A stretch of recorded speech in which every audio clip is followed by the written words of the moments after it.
नमस्कार दोस्तों, आप सभी का स्वागत है हमारे इस यूट्यूब चैनल पर। आज हम आपको सुनाने जा रहे हैं निर्जला एकादशी व्रत की कथा को शुरू करने से पहले अगर आपने अब तक हमारे चैनल को सब्सक्राइब नहीं किया है तो प्लीज़ सब्सक्राइब कर लीजिए।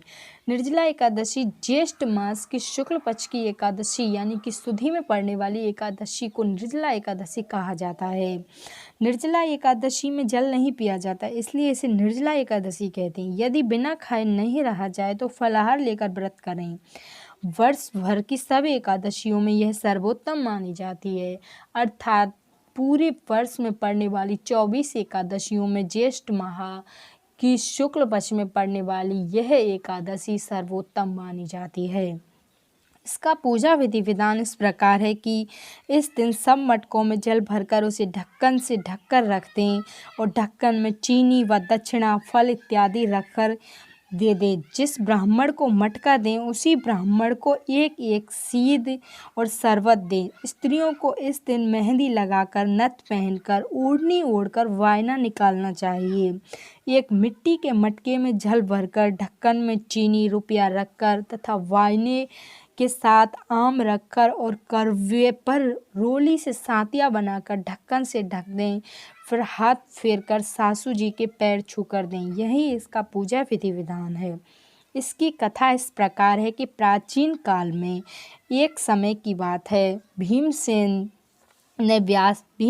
जो वो महाभारत में जो भीमसेन जी होते हैं ना, उन्हीं भीमसेन जी ने व्यास जी से कहा कि हे भगवान, युधिष्ठिर, अर्जुन, नकुल, सहदेव, कुंती तथा द्रौपदी सभी एकादशी के दिन उपवास करते हैं तथा मुझसे भी यह कार्य करने को कहते हैं, तो मैं कहता हूँ कि मैं भूख बर्दाश्त नहीं कर सकता। मैं दान देकर तथा वासुदेव भगवान की अर्चना करके उन्हें प्रसन्न कर लूँगा। बिना व्रत किए जिस तरह से हो सके मुझे एकादशी व्रत का फल बताइए। मैं बिना काया क्लेश के ही फल पाना चाहता हूँ।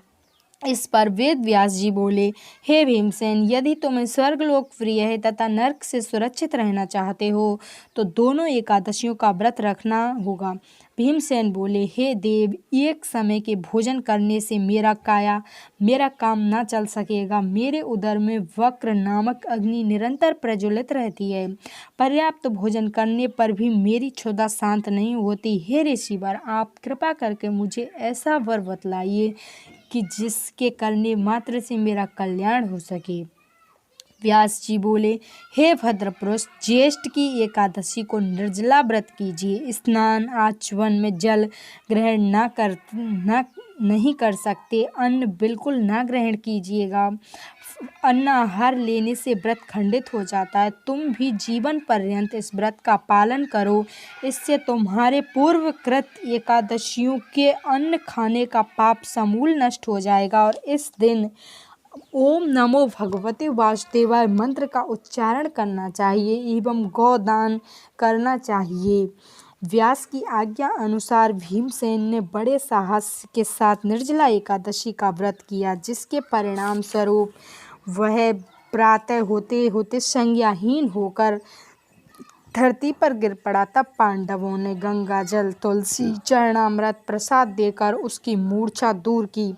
तभी से भीमसेन पाप मुक्त हो गया और इसीलिए इसे पाप भीमसेनी एकादशी भी कहते हैं। यहीं पर निर्जला एकादशी व्रत की कथा समाप्त होती है। निर्जला एकादशी 24 एकादशियों में सबसे बड़ी और सर्वोत्तम मानी जाती है।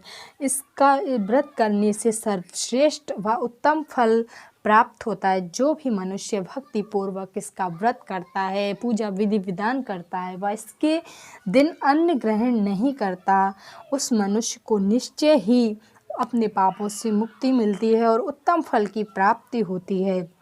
यहीं पर यह कथा समाप्त होती है। दोस्तों, अगर आपको हमारी ये वीडियो अच्छी लगी हो तो प्लीज़ लाइक कीजिए। अगर आपने अब तक हमारे चैनल को सब्सक्राइब नहीं किया है तो प्लीज़ सब्सक्राइब कर लीजिए।